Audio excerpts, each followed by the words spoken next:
There are moments when the entire world tilts on a whisper. A sentence so small it could fit in a child's palm, yet heavy enough to crack open empires. This is the story of such a moment, when a 5-year-old girl with hair pulled into uneven ponytails and a purple dress 2 sizes too big saw what powerful men believed no one would ever see. And when she spoke, just 4 words, barely louder than breath itself, she stopped a billionaire mid-stride and unraveled a conspiracy that had been stitched into the seams of a Manhattan skyscraper. Her name was Maya Dawson. She wasn't supposed to be there that Tuesday evening on the 10th floor of the Kane Group building, where glass walls reflected the glittering sprawl of 42nd Street and polished marble floors held the weight of deals worth more than entire neighborhoods. Children didn't belong in places like this. Places where every footstep echoed with consequence, where million-dollar contracts changed hands behind frosted doors, and where people moved with the kind of confidence that comes from never being questioned. But Maya's babysitter had cancelled, and her mother Elena had no choice but to bring her along to the overnight cleaning shift. So there Maya sat, small legs dangling from an oversized chair near a potted ficus, trying her best to be invisible. Her mother had taught her the 2 golden rules of survival in spaces that weren't built for people like them. Keep your shoes quiet and stay out of the way. Maya had every intention of following those rules, she really did. But then the elevator doors opened with a soft chime, and 2 men stepped out. Men in tailored shirts with faces she'd never forget. Men who moved like wolves in expensive shoes. One carried a slim leather folder stamped with a cobalt seal that caught the light. The other clutched something smaller, flatter, his fingers trembling just enough to betray his nerves. They walked past her without a glance, as if she were part of the furniture, another piece of the building's expensive decor. Maya watched. That was all she did. Watch. But what she saw changed everything. Hands moving too quickly, pages sliding out, thinner documents sliding in. A whispered phrase that hung in the air like smoke. He won't notice. For a heartbeat, Maya didn't fully understand what she'd witnessed. She was 5.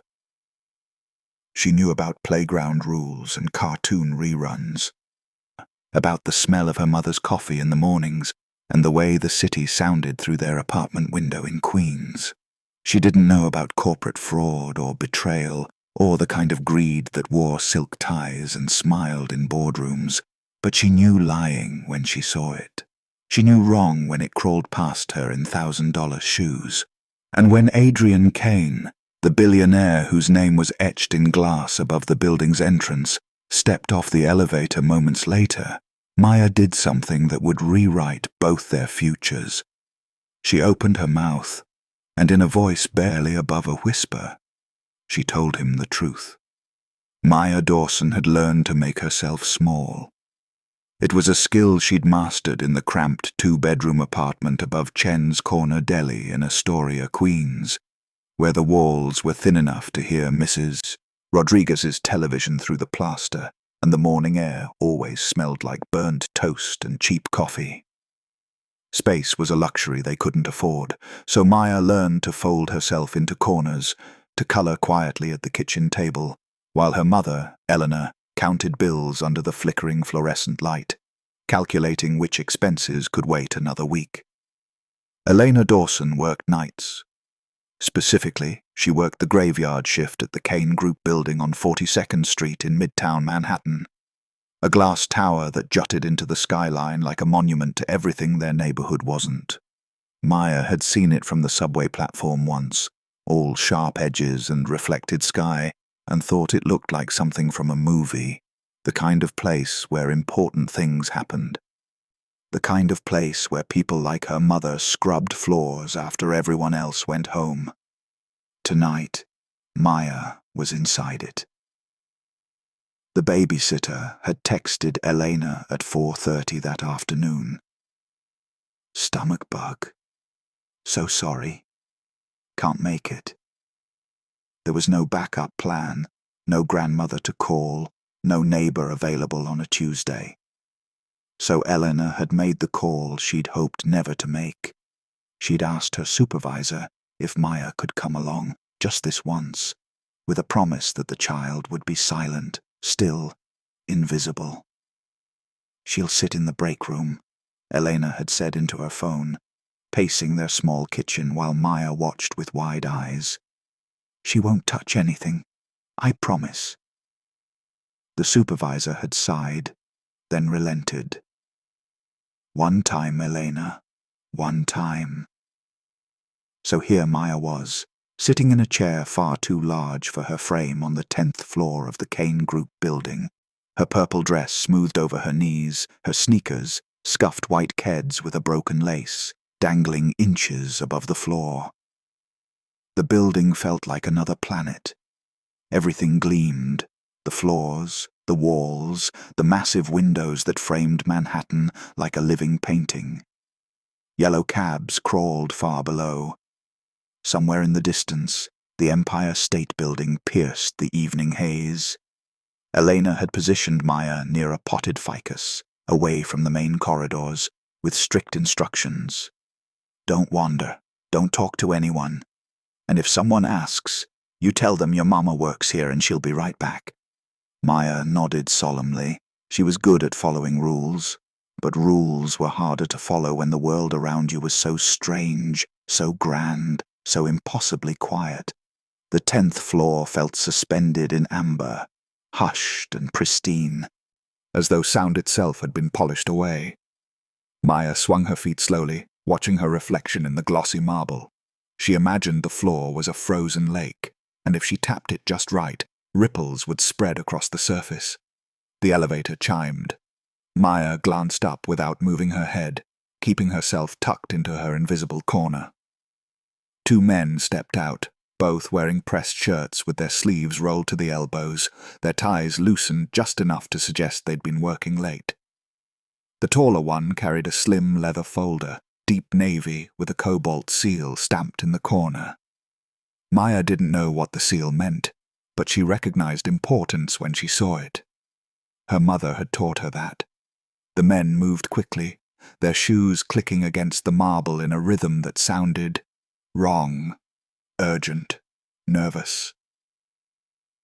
Maya's curiosity stirred. She leaned forward just an inch, just enough to see without being seen. The taller man glanced over his shoulder. Then he opened the folder, and Maya watched him switch everything inside. Maya's breath caught. The taller man's hands moved with practiced speed, fingers peeling back the folder's leather flap to reveal a stack of crisp white documents inside. He scanned them quickly, his eyes darting across the text like he was memorizing something he'd already read 100 times. Then he slid the entire stack out in one smooth motion and passed it to the second man, who tucked it under his arm like contraband. From his jacket pocket, the second man produced a different stack, thinner, grayer, the pages slightly smaller. He handed it over without a word. The tall man inserted the new documents into the cobalt-sealed folder, aligning the edges with meticulous care. He closed the leather flap, smoothed it with his palm, and exhaled shakily. "He won't notice," the second man whispered, his voice tight with nerves. Maya didn't understand the words. Not fully, but she understood the tone. The same tone she'd heard from kids at school when they lied about who broke the classroom globe or who took the extra cookies from the snack table. It was the sound of people doing something they shouldn't. The men moved toward the elevator, their footsteps faster now, almost frantic. They didn't look back.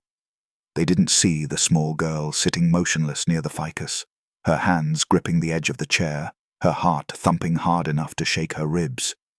The elevator doors slid shut behind them.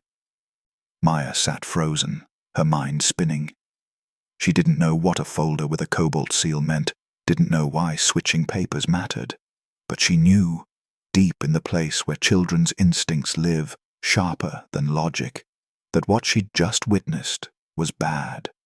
Very bad. The elevator chimed again. This time, when the doors opened, a different man stepped out, and everything about him was different. He was tall, broad-shouldered, with dark hair swept back and sharp blue eyes that seemed to take in the entire hallway in a single glance. His suit was charcoal grey, perfectly tailored, the kind that looked expensive even to someone who didn't know what expensive meant. He moved the way kings must move in the storybooks Maya read at the library, like the ground itself rearranged to accommodate him. Adrian Kane. Maya recognized him from the framed photographs near the lobby downstairs, the ones where he stood shaking hands with mayors and senators, smiling beside ribbon cuttings and charity galas.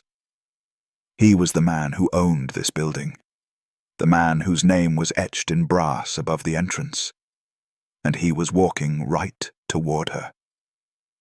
Maya's throat tightened. She pressed herself deeper into the chair, hoping he'd pass by without noticing. Important people didn't notice children, especially not children who weren't supposed to be there. But Adrian Kane stopped. He stopped just a few feet away, his gaze shifting from the empty corridor to the small girl in the too-big chair. His expression didn't soften exactly, but something flickered there. Curiosity, maybe, or recognition of something out of place. Maya's mouth opened before her brain could stop it.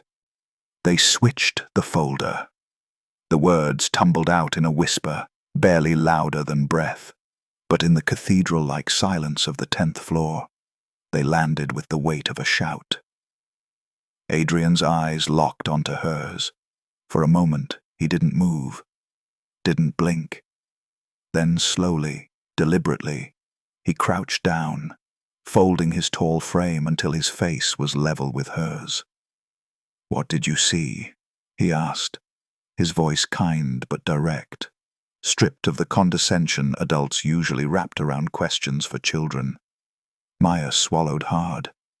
"Two men. They took papers out of the blue folder, put different ones in. They said you wouldn't notice." Adrian's jaw tightened. Adrian Kane rose to his full height, his mind already moving through calculations, risk assessments, probabilities, next steps. He'd built an empire by trusting his instincts, and right now every instinct was screaming that the small girl in the purple dress had just handed him a live grenade. He pulled his phone from his pocket and tapped a single contact. The line connected before the first ring finished. "Reddick," a clipped voice answered. "Captain, I need surveillance footage from the North Corridor, 10th floor. 90 minutes ago to now. Priority 1. There was a brief pause, then the sound of fingers on a keyboard. "On it. What am I looking for?" "Two men. Mid-level, corporate dress. One carrying a cobalt-sealed folder." Adrian's gaze flicked to Maya, who sat rigid in her chair, her small hands gripping the armrests like she was bracing for turbulence. "And bring the footage to my office. I'll be there in 3 minutes." He ended the call and knelt down again, this time resting one hand gently on the arm of Maya's chair. "What's your name?" "Maya," she whispered. "Maya, I need you to stay right here with your mom. Can you do that for me?" Maya nodded quickly. Her mother, Elena, had appeared from around the corner, her eyes wide with panic as she took in the scene. Her daughter, the billionaire CEO, the tension crackling in the air. "Mr. Kane, I'm so sorry. She wasn't supposed to—" Adrian held up a hand, silencing her kindly, but firmly. "Your daughter just did something very important. I need you both to wait here. Someone will come get you shortly." Before Eleanor could respond, Adrian was striding toward the private elevator at the end of the hall, his phone already pressed to his ear as he made 3 more calls in rapid succession. 3 minutes later, Adrian stood in his office, a sprawling corner suite with floor-to-ceiling windows that framed the Hudson River and the jagged silhouette of New Jersey beyond. Captain Reddick, head of building security and a former NYPD detective with a square jaw and no-nonsense demeanor, stood beside him with a tablet in hand. "Here," Reddick said, tapping the screen. The footage loaded. A timestamp in the corner, the 10th floor corridor in grayscale. 2 figures entered the frame at 6:47 p.m. Adrian leaned closer. The taller man was unmistakable. Connor Slate, a mid-tier analyst in the acquisitions department. The shorter one was Brandon Voss, another analyst, newer, hungry. Adrian had seen them both in meetings, nodded at them in passing. Unremarkable, forgettable. On screen, Connor pulled the cobalt-sealed folder from under his arm and opened it.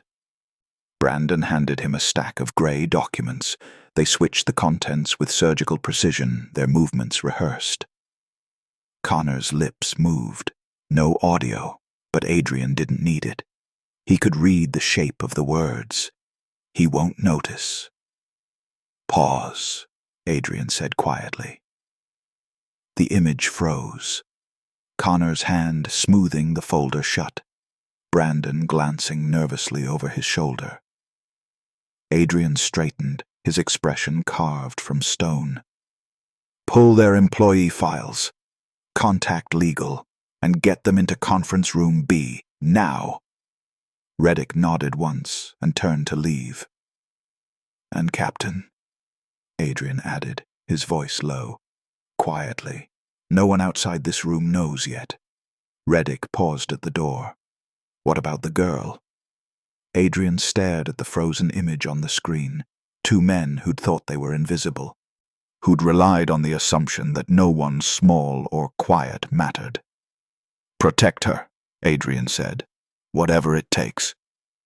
Connor Slate and Brandon Voss sat across from each other in conference room B, a windowless box with frosted glass walls and recessed lighting that made everything feel sterile and exposed. Neither had been told why they were summoned. Neither had been given time to prepare. Connor kept his hands flat on the table, his jaw tight. Brandon fidgeted, tapping his heel against the chair leg in a rhythm that betrayed his unraveling nerves. The door opened. Captain Reddick entered first, followed by 2 security officers in dark suits who positioned themselves by the exits. Then came Adrian Kane, and the temperature in the room seemed to drop 10 degrees. Adrian didn't sit. He stood at the head of the table, his hands in his pockets, his gaze moving slowly from Connor to Brandon and back again. The silence stretched until it became unbearable. Finally, Adrian spoke. "Tell me about the cobalt folder." Connor's face remained neutral, but a muscle in his jaw twitched. "I don't know what you're talking about." Adrian reached into his jacket and pulled out his phone. He set it on the table, screen facing them, and tapped play. The surveillance footage filled the small screen, grainy but unmistakable. Connor and Brandon in the 10th floor corridor, the folder opening, pages swapping, the whispered words captured in the shape of Connor's lips, Brandon's face drained of color. "Let me save us all some time," Adrian said, his voice calm, almost gentle. "I know what you did. I know when you did it. I know you were trying to swap acquisition terms for the Meridian deal, so the contract I signed tonight would funnel funds to an offshore account instead of the agreed escrow. What I don't know yet is who put you up to it." Connor's mask cracked. "We didn't." "Don't." Adrian's voice hardened to steel. "I have footage. I have the original documents you tried to destroy, and I have a witness." Brandon's head snapped up. "Who? There was no one." He stopped himself, but it was too late. Adrian leaned forward, palms flat on the table. "You're right. You thought there was no one. That's the problem with people like you, Connor. Brandon, you only see what you think matters. You looked right past a 5-year-old girl because you assumed she was invisible." Connor's composure shattered. He slumped back in his chair, running a hand through his hair. It wasn't supposed to go this way. Then how was it supposed to go? Silence. Reddick stepped forward, producing 2 sets of documents. Printed emails, wire transfer records, encrypted messages pulled from the company server. These say you were working with an offshore buyer, someone who wanted the Meridian assets liquidated quietly. You were going to pocket $2 million between you once the deal closed and the funds disappeared. Brandon's hands trembled. It was supposed to be simple. Just redirect some numbers. No one gets hurt. Adrian straightened. Except the 1,000 people who would have lost their jobs when Meridian collapsed. Except the investors who trusted me. Except every person in this building who works honestly. He turned to Reddick. Call the authorities. Full cooperation. I want everything. Emails, financials, connections, and I want their access revoked immediately. Connor surged to his feet. You can't. I already have. Adrian's voice was ice. You're done here.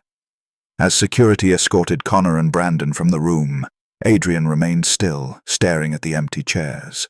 The betrayal stung, but not as much as the realization of what had almost happened. If a child hadn't spoken up, none of this would have been stopped. That thought followed him out of the room like a shadow. By morning, the 10th floor of the Kane Group building hummed with a different energy. News of the arrests had leaked. Not the details, not the girl, but enough. 2 analysts escorted out in handcuffs. Federal investigators arriving before dawn. Lawyers in the building until 3 a.m. In the break room, clusters of employees whispered over coffee. I heard it was fraud. Something about offshore accounts. Connor and Brandon. I worked with them last month. They seemed normal. Apparently someone caught them red-handed. Who? No one had an answer. Adrian had made sure of that. Across town in Astoria, Maya Dawson sat at her small kitchen table, staring at a contract she'd read 4 times and still couldn't believe was real. The paper was thick, official, embossed with the Kane Group logo. The terms were simple.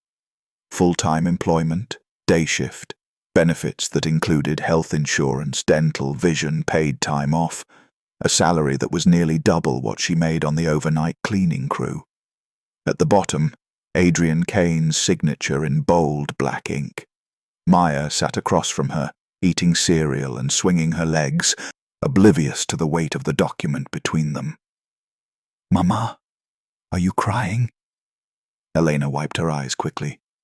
No, baby, I'm happy. It had happened so fast. After the security team took Connor and Brandon away, Adrian had asked Elena and Maya to wait in a private office. When he returned an hour later, he'd sat down across from them.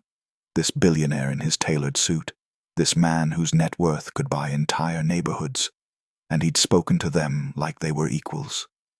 You don't know me, he'd said, his voice steady and sincere.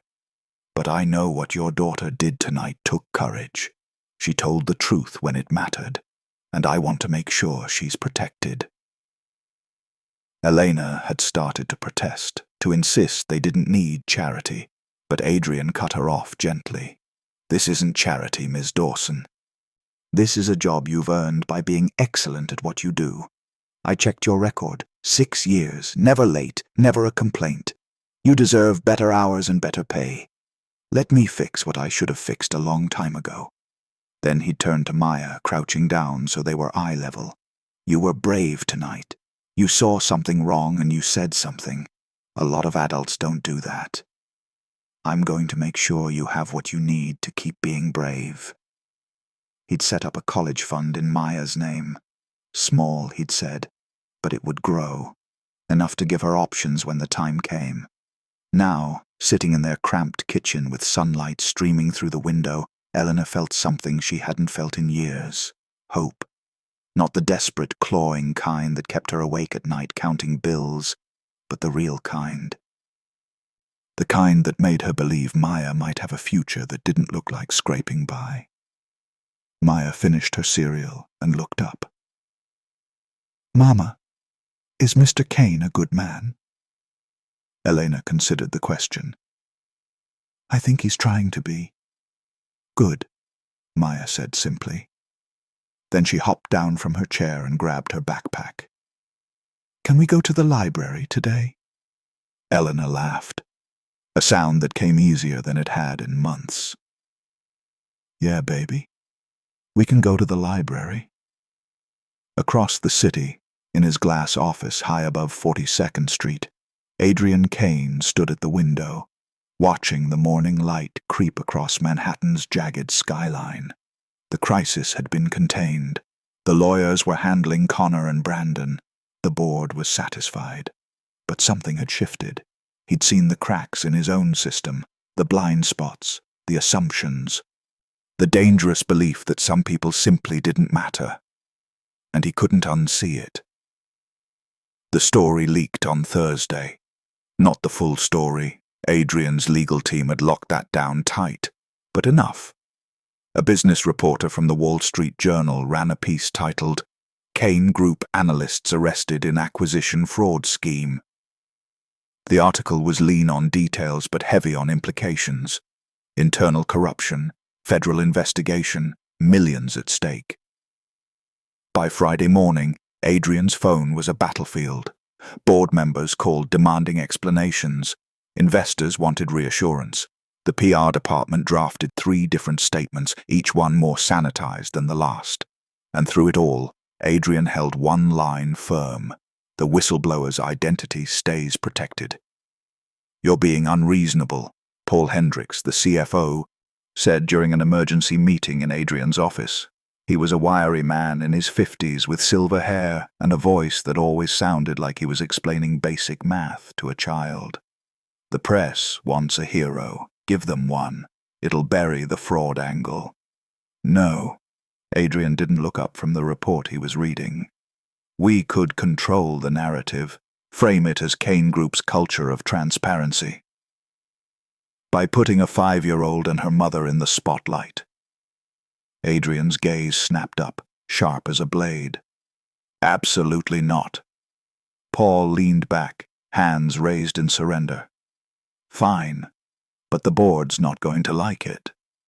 The board can take it up with me directly." What Adrian didn't say, what he was only beginning to piece together himself, was that Connor and Brandon hadn't acted alone. The investigators had found breadcrumbs, encrypted emails routed through proxy servers, wire transfers from a shell company registered in the Cayman Islands, phone records showing calls to a number that traced back to a firm in Singapore. Someone had hired them, someone with resources, patience, and a very specific interest in sabotaging the Meridian acquisition. Late Friday night, Adrian sat in his office with Captain Reddick and the lead investigator from the FBI's White-Collar Crimes Division, a sharp-eyed woman named Agent Carla Simmons. "Here's what we know," Simmons said, spreading documents across the conference table. "Connor Slate was approached 6 months ago by a man named Victor Chen, a broker for a consortium of offshore investors. They wanted the Meridian assets liquidated and sold piecemeal. Your acquisition would have kept the company intact, which they didn't want. So they paid Connor and Brandon to sabotage the contract," Adrian said. "Exactly. Once the terms were altered and you signed, the funds would have been rerouted into accounts they controlled. By the time anyone noticed, the money would have been gone and Meridian would have collapsed." Adrian stared at the documents, names he didn't recognize, companies that didn't exist last year, a web of greed so tangled it would take months to unravel. "And the girl?" Simmons asked quietly. "Protected," Adrian said firmly. "Her name doesn't appear in any report. As far as anyone outside this room knows, security caught it during a routine audit." Simmons nodded approvingly. "Good. The last thing she needs is her face on the evening news." But the pressure didn't stop. Over the weekend, a reporter from Bloomberg called Adrian's assistant, asking pointed questions about rumored whistleblowers and internal leaks. Another journalist staked out the Kane Group lobby, trying to interview employees as they left for the day. Adrian's PR team worked overtime, but the cracks were showing. On Sunday night, alone in his penthouse apartment overlooking Central Park, Adrian stood at the window and watched the city glow. Somewhere out there, in a small apartment in Astoria, Maya Dawson was probably asleep, unaware that her single act of honesty had set off a chain reaction still rippling outward. And Adrian realized something uncomfortable. The system he'd built, the one that rewarded efficiency and ambition and results, had almost destroyed itself because it ignored people like Elena and Maya. People who weren't supposed to matter, but did. The board meeting convened at 9 a.m. sharp on Monday in the executive conference room on the 35th floor. A long table of polished walnut, surrounded by floor-to-ceiling windows that framed Manhattan like a painting of power. Adrian sat at the head of the table. To his right, Paul Hendricks shuffled papers nervously. To his left, Margaret Cross, the board's chair, and a woman whose reputation for ruthlessness had been earned over 30 years in corporate law. The other 8 board members filled the remaining seats, their expressions ranging from curious to openly hostile. Margaret spoke first, her voice clipped and precise. "Adrian, we need clarity. The fraud has been contained, the perpetrators are in custody, and the Meridian deal is secure. But the press is circling. Investors are nervous. What's your plan?" Adrian folded his hands on the table. "The plan is to tell the truth, within reason. We acknowledge internal fraud was discovered and stopped. We cooperate fully with federal investigators, and we implement structural changes to prevent this from happening again." "Structural changes?" Paul echoed, frowning. "Yes. Starting with a formal whistleblower channel, anonymous, protected, accessible to every employee regardless of rank. And I'm proposing we extend benefits to all contracted staff, including custodial and maintenance workers, full-time contracts, health care, education support." The room went silent. One of the board members, a venture capitalist named David Klein, leaned forward. "You want to give janitors health insurance because 2 analysts committed fraud? How is that connected?" Adrian met his gaze evenly. "It's connected because the fraud was only caught because someone no one expected to matter was paying attention. We built a culture where people like Elena Dawson and her daughter are invisible. That's not just ethically wrong, it's a liability." Margaret's eyes narrowed. "You're proposing this because of a child." "I'm proposing this because it's right." Adrian's voice didn't rise, but the steel in it was unmistakable. "Connor and Brandon assumed no one was watching because they'd been conditioned to believe certain people don't count. I'm telling you that assumption almost cost us everything. If we want a company built on integrity, we start by treating every person in this building like they matter." Paul cleared his throat. "The cost is manageable," Adrian cut in. "I've run the numbers. Extending contracts and benefits will cost us less annually than a single fraud incident. And the cultural shift, that's priceless." David leaned back, shaking his head. "This is PR theater." "No," Adrian said quietly. "This is accountability." Margaret studied him for a long moment, her expression unreadable. Then she turned to the rest of the board. "Discussion?" The debate lasted 40 minutes, voices rising, arguments clashing, spreadsheets scrutinized. But when the vote was called, the result was clear. 8-3 in favor. Adrian exhaled. After the meeting, Margaret lingered as the others filed out. She approached Adrian, her heels clicking softly on the marble floor. "You took a risk today," she said.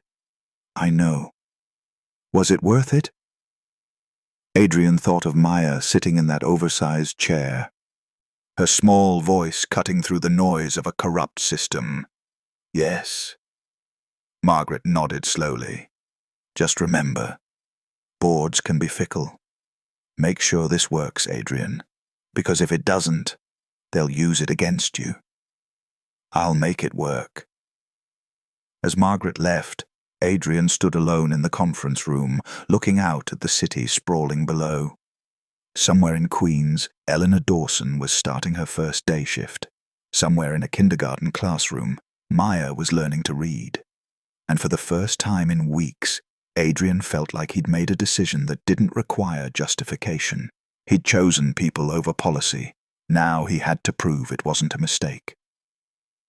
3 months later, the changes were visible. The 10th floor of the Kane Group building felt different, not in the architecture or the furniture, but in the air itself. Conversations flowed more openly.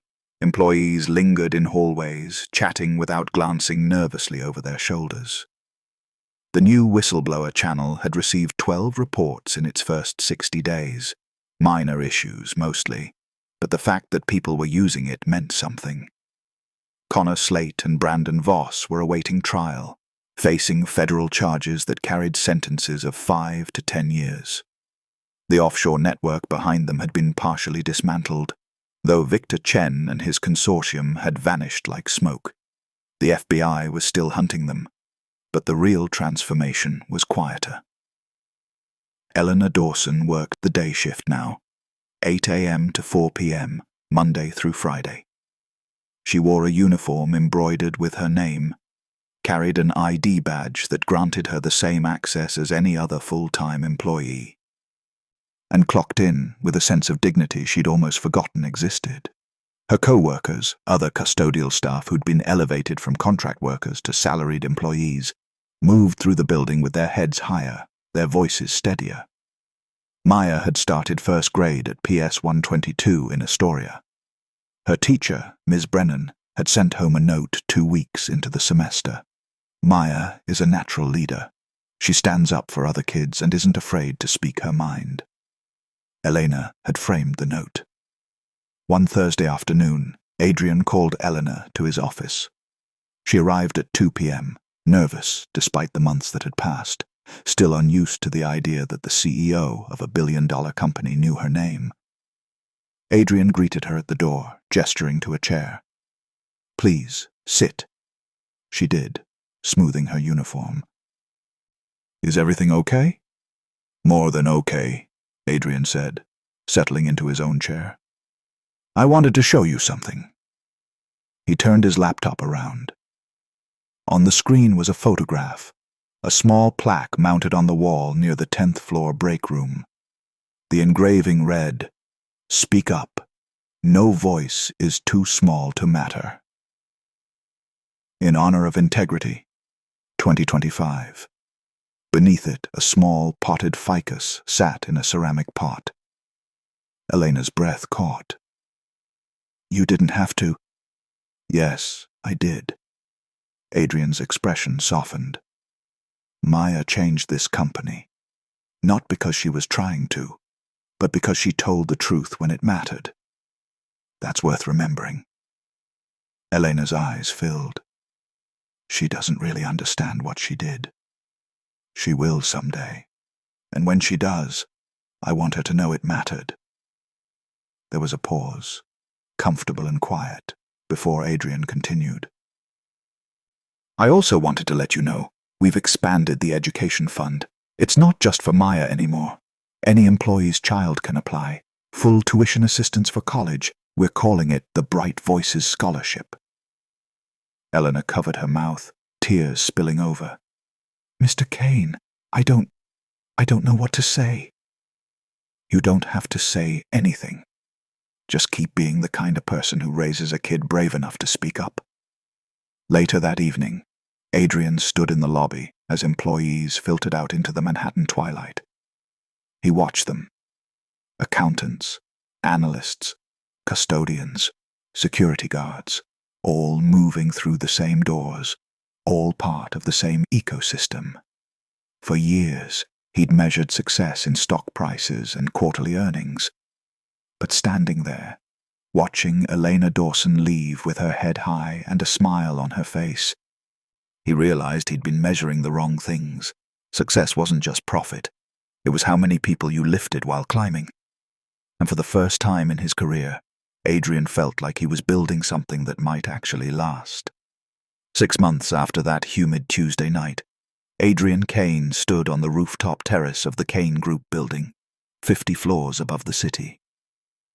The November air was crisp, carrying the smell of roasted nuts from a street cart far below, and the distant hum of traffic on 42nd Street. Beside him stood Maya Dawson, now 6 years old, wearing a purple winter coat and a knit hat pulled low over her ears. She held his hand without hesitation, the way children do when they trust someone completely. "It's so high," Maya whispered, peering over the edge at the glittering sprawl of Manhattan. "You can see everything." "Almost everything," Adrian said, "but not quite." Maya looked up at him, curious. "There are places you can't see from up here," Adrian continued. "Small places, apartments in Queens, diners where people count change for breakfast, schools where kids share crayons. Those places matter just as much as this building, maybe more." Maya considered this seriously, the way children do when they sense an adult is telling them something important. "Is that why you gave Mama a new job?" "Partly, but mostly because she earned it." They stood in silence, watching the city breathe, lights flickering on as dusk settled, the Empire State Building glowing purple and gold in the distance, a plane descending toward LaGuardia. "Mr. Kane," Maya asked. "You can call me Adrian." "Okay." "Adrian, did I do something good?" He crouched down, meeting her eyes, the same wide, earnest eyes that had frozen him in his tracks 6 months ago. "Yes, Maya, you did something very good. You saw something wrong and you told the truth. A lot of people are safer because of you. But I was scared." "Being brave doesn't mean you're not scared. It means you do the right thing even when you are." Maya nodded slowly, processing. Then she smiled, a small, crooked smile that lit up her entire face. "Okay." Adrian stood, and together they watched the sun sink below the horizon, painting the sky in shades of amber and rose. From here, the city looked perfect, orderly, gleaming, invincible. But Adrian knew better now. He knew the city was built on small moments, whispered truths. People like Eleanor and Maya, who held the whole fragile structure together without realizing it. "Come on," Adrian said gently. "Your mom's probably waiting." They took the elevator down, Maya chattering about her favorite subject in school, art, her best friend, a girl named Sophie, and whether she thought pigeons had jobs. Probably not, but maybe. In the lobby, Eleanor waited near the entrance, smiling as Maya ran to her. Adrian walked them to the door, and before they left, Eleanor turned back. "Thank you," she said simply. Adrian shook his head. "I should be thanking you." As they disappeared into the evening crowd, Adrian stood in the lobby for a moment longer, watching the city move. People rushing home, taxis honking, street vendors packing up carts, the lights of Times Square flickering to life in the distance. Somewhere in that vast sprawl, a child had spoken 4 words and changed everything. They switched the folder. Adrian turned and headed back to his office, but the city stayed with him, the noise, the chaos, the small voices that mattered more than anyone realized. And he made himself a promise. He'd spend the rest of his career making sure those voices were heard. Because sometimes, the people who save you are the ones you never see coming. Sometimes, they're 5 years old, with uneven ponytails and a purple dress, sitting quietly in a corner, watching. And sometimes, if you're very lucky, you listen.